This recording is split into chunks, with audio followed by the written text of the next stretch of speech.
희망찬 2026년 새해가 밝았습니다. 새해 하늘의 복 많이 받으시는 우리 성도님들 되시기를 간절히 축원합니다.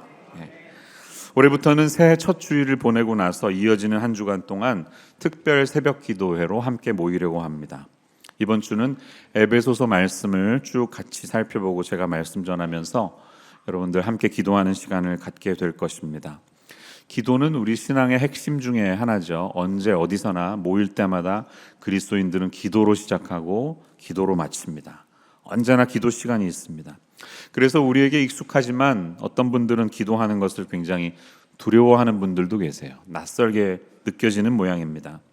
나에게 대표 기도를 시킬까 봐 항상 기둥 뒤에 숨는 분들도 계십니다. 기도할 때 미리 적어서 준비하지 못하면 나는 절대로 할 수 없다 생각하는 분들도 계십니다. 하지만 기도는 하나님의 자녀가 아버지께 하고 싶은 마음을 전달하는 것이에요. 하나님의 자녀인 여러분들, 그러니 조금은 자유로우실 수 있으면 좋겠습니다. 편안하게 마음에 있는 생각을 하나님께 나누시면 됩니다. 물론 공중 대표 기도는 모두의 시간 속에서 모두를 대표하여 하는 것이니 중언부언해서는 안 될 것입니다. 정제되고 준비된 언어를 통해서 함께하는 모두의 마음을 전달해야 할 것입니다. 이번에 시작되는 신년 특세를 통해서 저와 여러분의 기도하는 생활이 조금 더 자유로워지실 수 있기를 바라고 기도의 즐거움을 얻으실 수 있는 그런 시간이 되시기를 간절히 소망합니다. 바울 사도는 기도의 사람이었습니다. 그가 남긴 13권의 편지 대부분이 인사말과 함께 바로 수신자들을 향한 기도로 시작하는 것을 보면 알 수 있습니다. 그는 기도가 생활화되어 있었던 사람이었습니다. 놀라운 것은 바울의 서신서에 나오는 기도와 그 이후에 나오는 권면과 진리를 보면 마치 그의 기도를 풀어서 쓴 것과 마찬가지로 바울은 그 영혼들을 위해서 기도했던 내용을 가지고 그대로 권면하고 있는 것을 발견합니다. 우리는 이런 사실을 깨달을 수 있어요. 누군가에게 우리가 하나님에 대해서 말하기 전에 그 이전에 그 소식을 듣는 영혼을 위해서 먼저 하나님께 기도하는 것, 이것이 영적인 지도자의 가장 중요한 태도인 것을 알 수가 있는 것입니다. 사도 바울은 누군가를 향한 권면 이전에 먼저 그 영혼을 하나님 앞에 올려드리고 하나님 앞에 간절히 기도하는 영적인 습관을 가지고 있었습니다. 그래서 이 바울의 기도를 통해 우리는 그가 성도들을 위해 무엇을 기도하는지를 알아야 하고, 그것을 통해 하나님이 그들에게 무엇을 말씀하시는지를 알아야 하고, 그것을 통해 하나님이 어떻게 영혼을 깨우는 하나님의 마음에 합한 기도로 그들이 닮아갈 수 있게 되기를 소망하는 그런 배움의 시간이 있어야 할 줄로 믿습니다.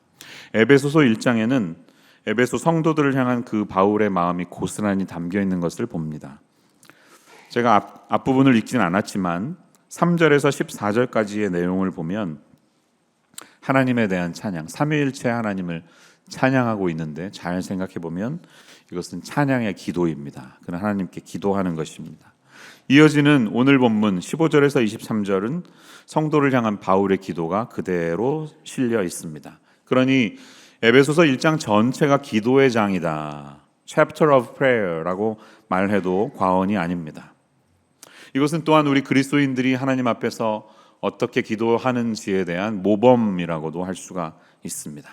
오늘 본문 속에서 발견되는 이 기도의 모범을 따라서 새로운 한 해 하나님과 깊이 기도 가운데 교제하시는 모든 성도님들이 되시기를 간절히 축원합니다. 두 가지 아웃라인을 통해 볼 텐데요. 첫 번째로 우리는 이로 말미암아를 묵상하며 기도로 나아가야 하겠습니다. 이로 말미암아, for this reason의 원리를 배워야 할 것입니다. 흥미로운 점 하나를 말씀드릴게요. 3절에서 14절까지 그리고 5절에서 23절까지 공통점이 있는데요. 둘 다 원 센텐스라는 겁니다. 긴 하나의 문장으로 되어 있습니다. 헬라어로 보시면. 바울은 굉장히 지적인 사람이었던 것 같아요. 또 머리가 너무 좋으니까 난해하게 글을 쓰는 것이 그에겐 익숙했던 것 같습니다. 읽는 사람은 얼마나 힘들었을까요? 긴 한 문장이니까요. 그는 학자 중에 학자였기 때문에 쓰는 글도 아마 때로는 굉장히 어렵게 썼던 것 같습니다. 15절에서 23절은 169개의 헬라어 단어로 기록이 되어 있는데요. 분사, 관계절, 전치사구 등을 많이 사용하면서 이렇게 긴 형식의 구문을 만들었습니다. 아마도 기도한 후에 하나님에 대한 깊은 묵상을 하고 그것을 글로 표현하려니 쉽게 마침표를 찍지 못하고 계속 점점 길어지지 않았나 생각이 듭니다. 끝내려 하다가도 쉼표 찍고 by the way, in which 이러면서 계속 설명을 써 내려가는 것이죠. 그의 마음이 느껴집니다. 그런데 여기에서 우리가 마음에 잘 담아야 할 교훈이 있습니다. 그는 자신의 생각을 담아서 다음 구절로 간다는 것입니다. 15절은 이로 말미암아 이렇게 시작하고 있죠. For this reason, 이러한 이유로 내가 하나님에 대한 사랑을 여러분에게 듣고, 이렇게 연결하고 있는 것을 봅니다. 논리가 있다는 거예요. 그는 바로 앞 문장에서 바울이 찬양하고 감사했던 모든 내용을 버리지 않고 그 내용을 담아서 그대로 연결하고 있습니다. 사실 에베소서 전체가 그렇게 쓰여졌음을 우리가 봅니다. 2장 11절을 보면 그러므로 therefore 이렇게 시작하죠. 3장 1절 이러므로 for this reason 이렇게 시작하죠. 또 3장 14절 이러므로 for this reason 이렇게 시작하죠. 4장 1절 그러므로 이렇게 시작하죠. 4장 8절 그러므로 또 이렇게 돼 있죠. 4장 17절 그러므로, 4장 25절 그러므로 therefore, 5장 1절 그러므로 therefore, 5장 15절 그런즉 어떻습니까? 계속해서 그의 생각들이 이어지고 연결되고 있는 것을 보죠. 자, 우리도 기도할 때 어떻게 기도하는지를 여기서 볼 수가 있습니다.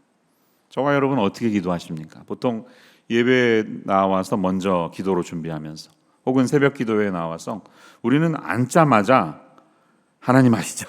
그리고 바로 속사포소를 쏘듯이 내가 원하는 내용들을 하나님 앞에 고백할 때가 있습니다. 그냥 앉자마자 마음에 있는 것을 막 털어놓는 거예요. 그렇지만 바울의 기도를 보면 그렇지 않다는 것을 봅니다. 그의 기도에는 신학이 담겨 있습니다. 그는 하나님에 대해서 깊이 묵상하고 묵상한 열매를 가지고 기도하고 있습니다.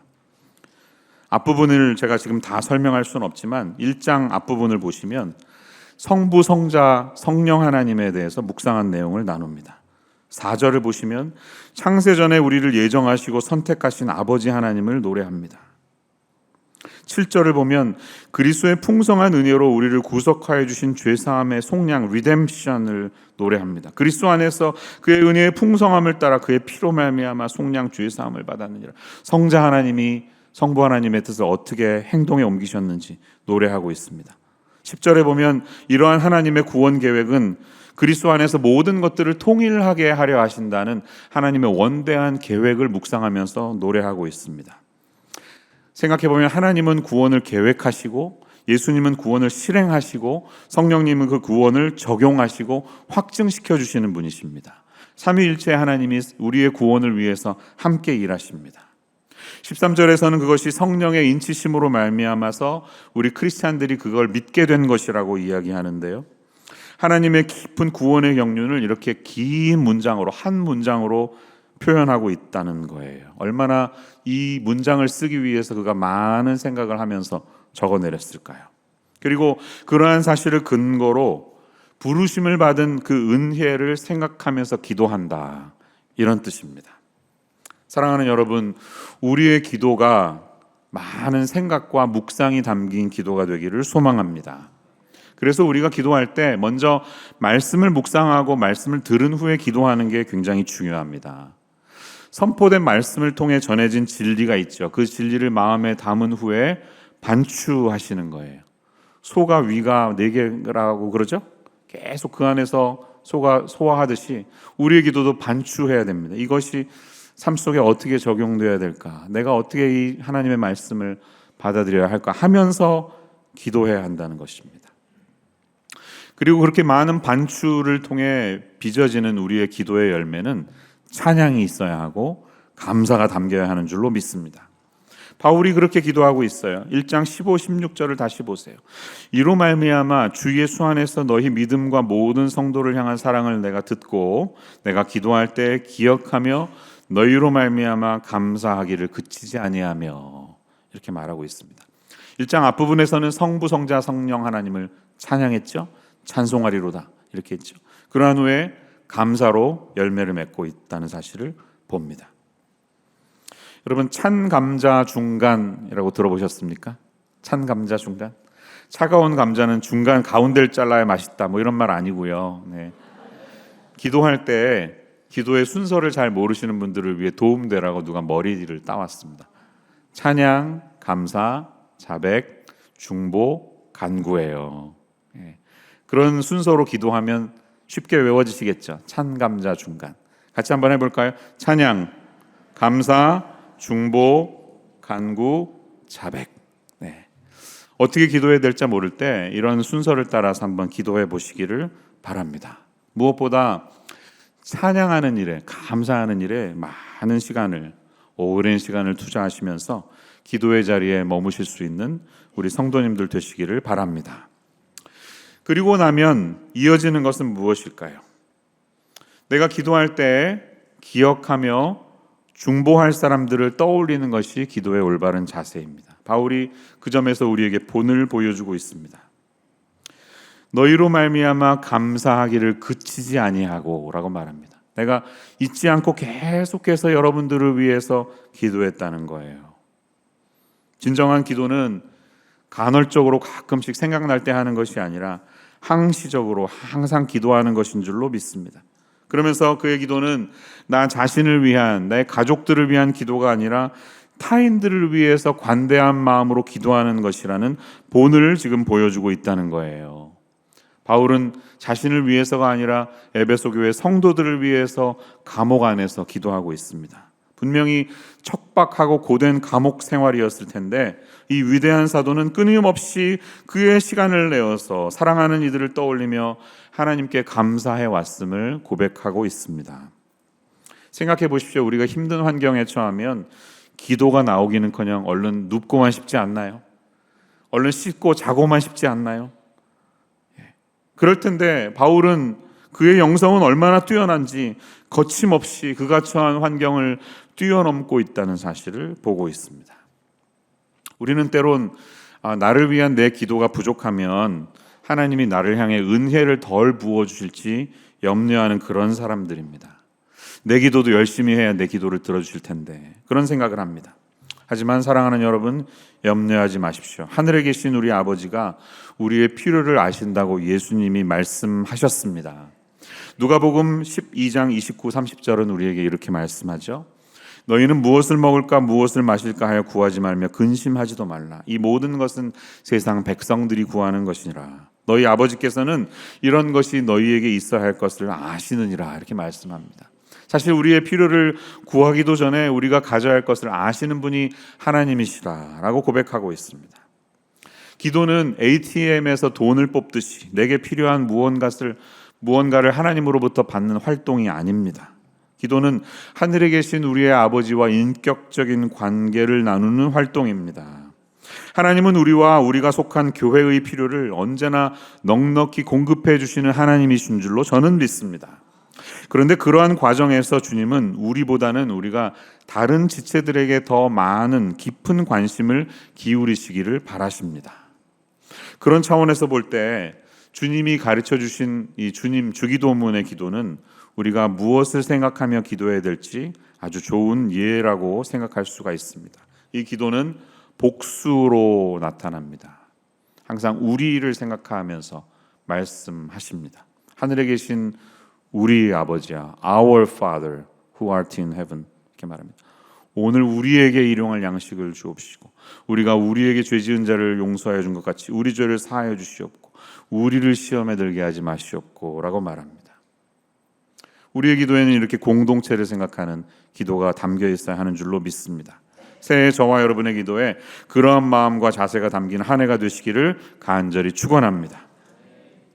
이어지는 17절 말씀에서 이제 바울은 하나님의 그 크고 원대한 구원의 계획이 얼마나 컸는지를 묵상하면서 이 교회 성도들을 향한 간구를 구체적으로 기도로 설명해 나가고 있습니다. 여기에서 우리는 두 번째 교훈을 얻을 수가 있는데요. 그것은 우리가 기도할 때 내 뜻을 고집하기보다 하나님의 원대한 계획에 순종하는 기도가 되어야 한다는 사실이에요. 이 부분에서 우리는 기도의 목적이 나의 계획을 하나님이 이루시도록 강요하거나 매달리는 것이 아니라 하나님의 계획에 나의 뜻을 복종시키는 것이 기도의 목적임을 깨달아야 할 줄로 믿습니다. 그렇게 우리가 하나님의 계획을 우리 기도 가운데 끌어안을 때 우리의 기도가 끊임없이 응답받는다는 사실을 배울 수가 있습니다.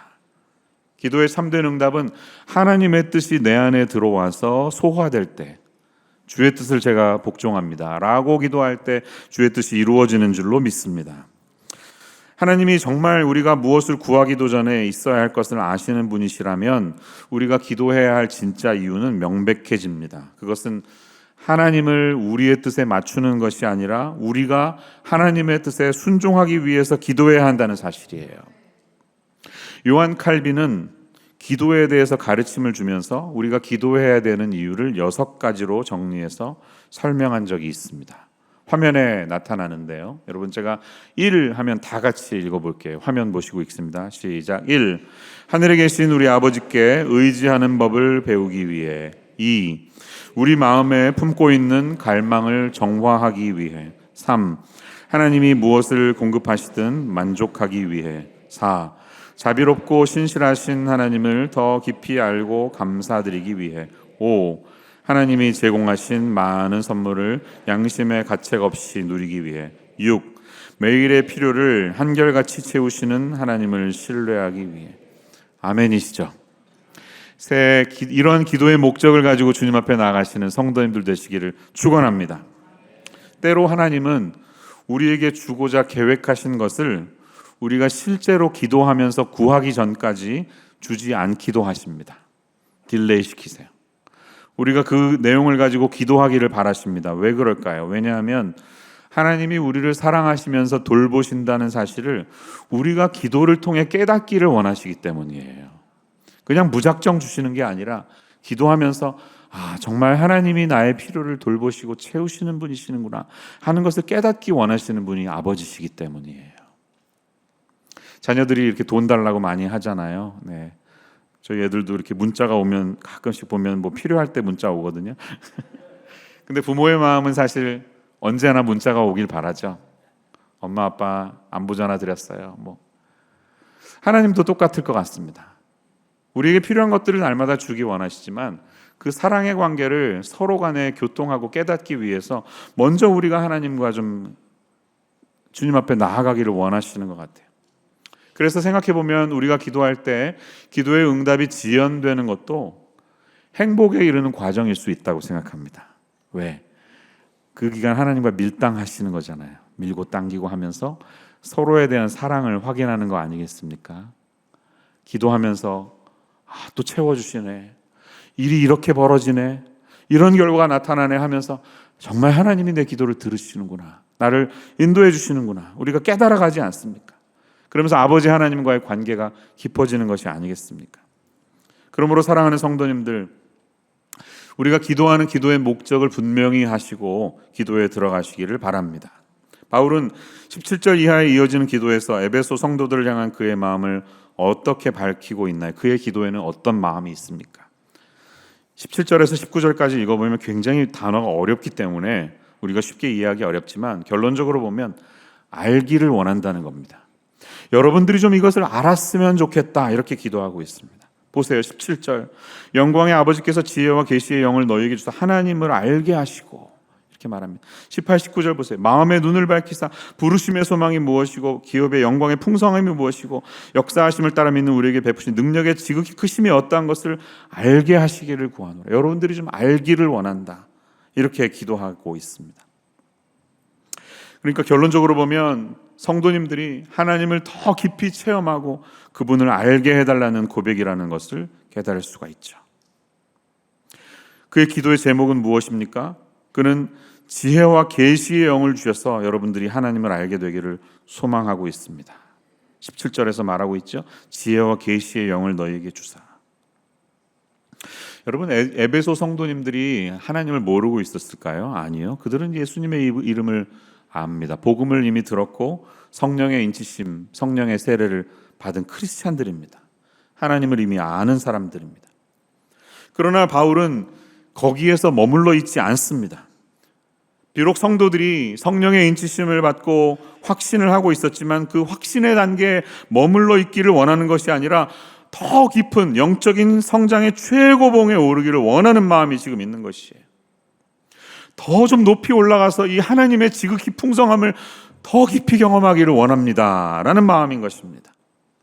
바울은 지금 로마의 감옥에 갇혀 있지만 그의 영혼은 우리가 상상하기 어려운 깊은 영적인 산맥의 정상에 올라가 있음을 바라보는 것입니다.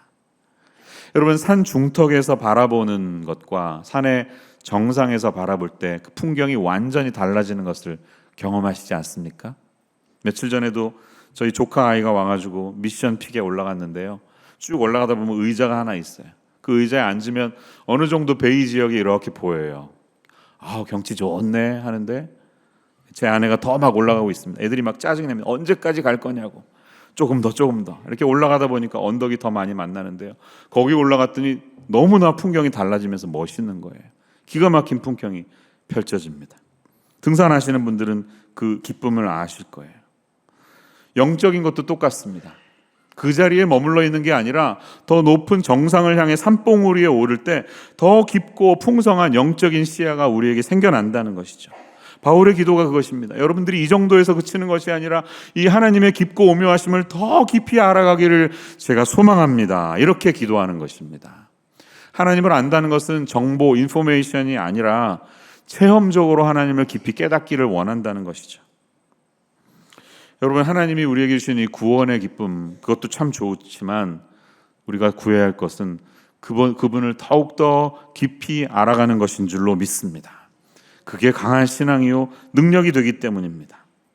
우리의 기도가 깊어질수록, 그러므로 우리는 하나님께 무엇인가를 달라는 그런 요청의 기도보다는 하나님, 제가 주님을 더 깊이 알기를 원합니다, 이러한 기도로 변화되어 갈 줄로 믿습니다.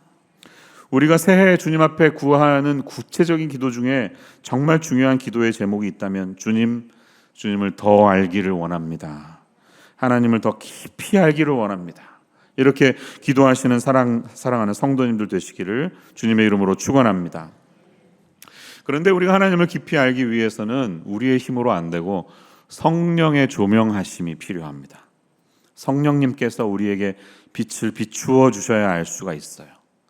그래서 바울은 지혜와 계시의 영을 너희에게 주시기를 원한다, 이렇게 말합니다. 지혜와 계시의 영은 성령이시죠. 지혜라는 것을 표현한다면 뭔가를 볼 수 있는 눈이 생기는 게 지혜입니다. 계시는 그것을 볼 수 있도록 빛을 비추어 주는 것을 의미합니다. 우리에게는 이 두 가지가 다 필요합니다. 지혜와 계시의 영이 있어야 돼요.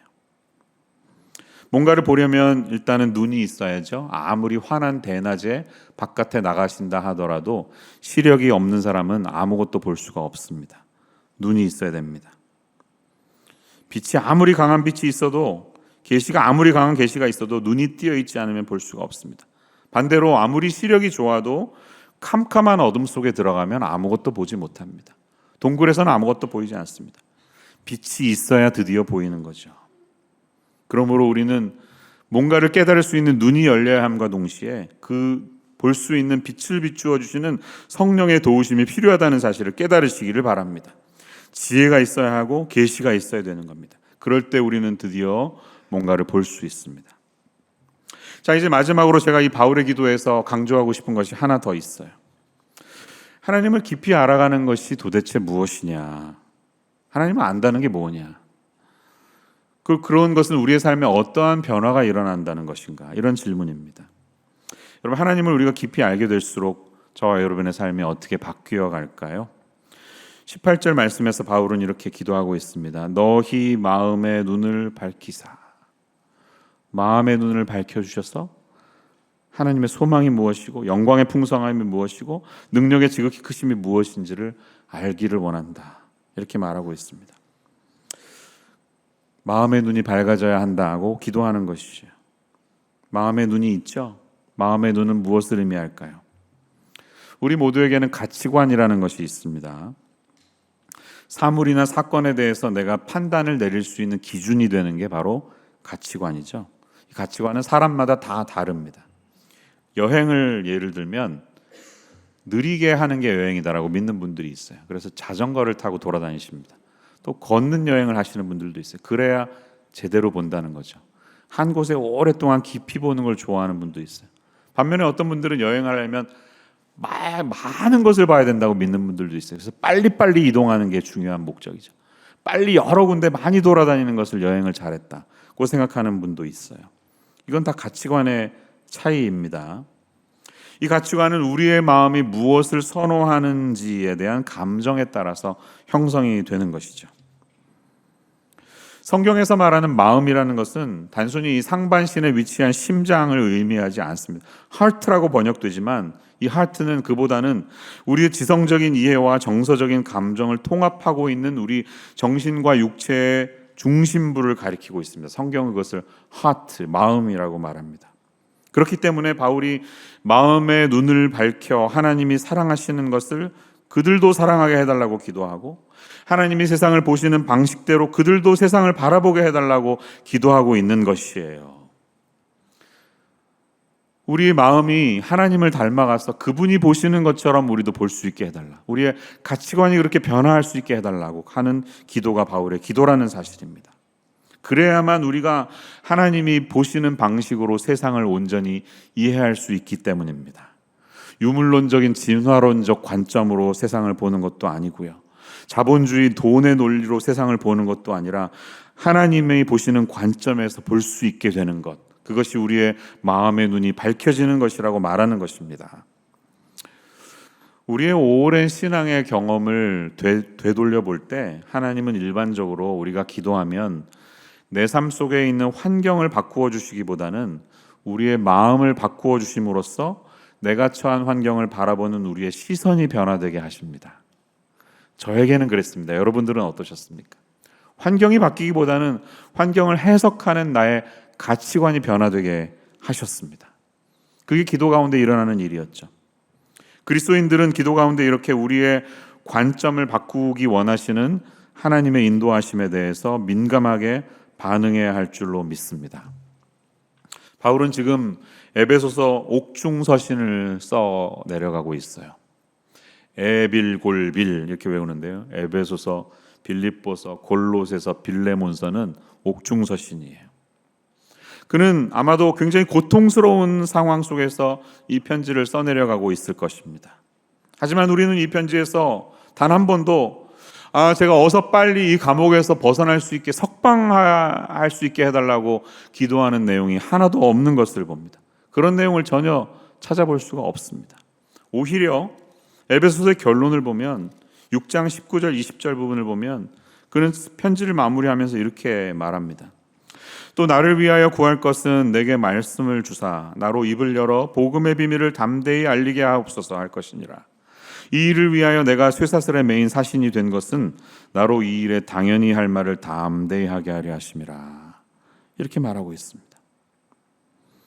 오히려 이 상황 속에서 주변에 있는 모든 이들에게 내가 복음을 담대히 전하고 바로 그것이 지금 하나님이 나를 감옥에 가신 이유다, 이렇게 자기에게 처한 환경을 해석하고 있는 그의 모습을 발견하는 것입니다. 바울 주변에 있었던 사람들 중에서 하나님을 잘 모르고 복음을 이해하지 못했던 사람들은 바울은 지금 실패했다고 결론 내릴 겁니다.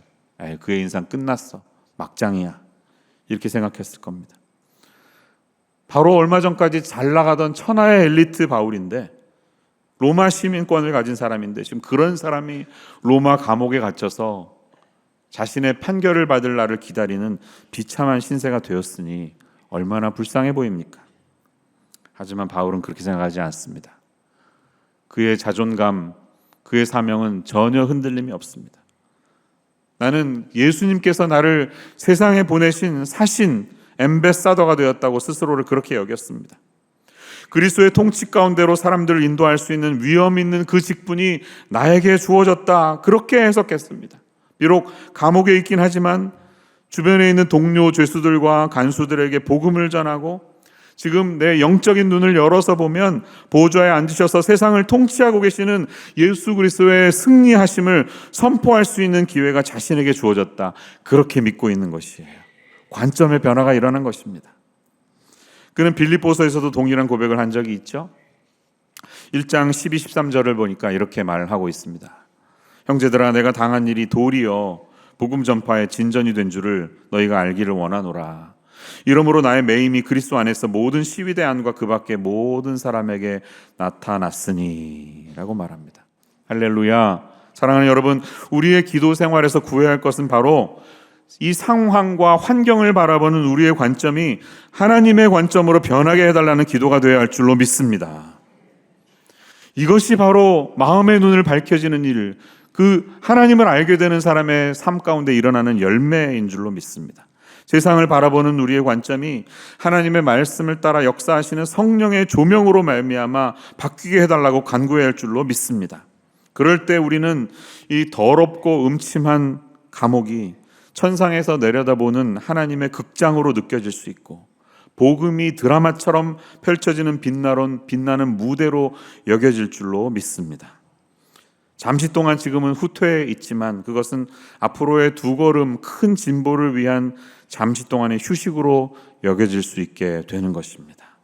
때문에 그가 처하는 가혹한 핍박과 고난도 더 이상 저주도 아니며 의미 없는 고난도 아닌 것입니다. 왜? 나의 왕이신 그리스도께서 십자가에서 쟁취하신 승리의 소식을 전파하다가 받은 영광의 상처일 뿐입니다. 전혀 부끄럽지 않은 것입니다. 사랑하는 여러분, 여러분을 부르신 하나님의 부르심의 소망은 무엇입니까? 너희 마음의 눈을 밝히사 그의 부르심의 소망이 무엇이며 영광의 풍성함이 무엇이며 능력의 크심이 무엇인지를 알게 하기를 구하는 바울의 기도가 어떻게 지금 마음 가운데 다가오고 계신지요. 살면서 우리는 한 번이라도 나를 이 땅에 부르신 부르심의 소망이 무엇인지 묵상해 보신 적이 있나요? 만약에 없으시다면 이번 특별기도회가 그러한 소중한 시간이 되시기를 바랍니다. 2026년을 계획하면서 나의 사업과 학업과 먹고 사는 일에 대한 고민보다 하나님의 크신 뜻이 이 작은 나의 삶의 무대를 통해 어떻게 펼쳐질지 기대하는 마음으로 하나님, 주님이 써내려 가십시오 라고 고백할 수 있는 그런 성도님들 되시기를 축원합니다. 그렇게 깊고 넓은 기도를 경험하는 2026년 되시기를 축원합니다. 그리하여 본문이 말하는 것처럼 우리가 이 예수 안에서 받아 누리게 될 영광의 풍성함을 인해서 고난도 이겨낼 수 있고, 우리가 처한 삶의 환경을 바라보는 우리의 시각, 우리의 관점이 달라지는 놀라운 열매가 나타나는 한 해 되시기를 주님의 이름으로 간절히 축원합니다. 기도하겠습니다. 참 좋으신 주님, 주님의 영광의 풍성함을 알게 되기를 원합니다. 하나님을 더 깊이 알게 되기를 원합니다.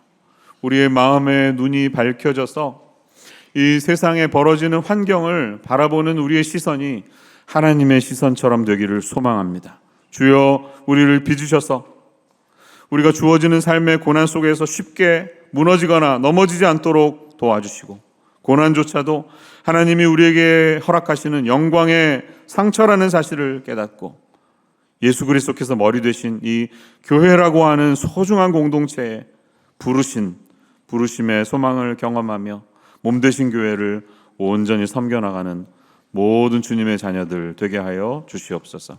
예수님 이름으로 기도합니다.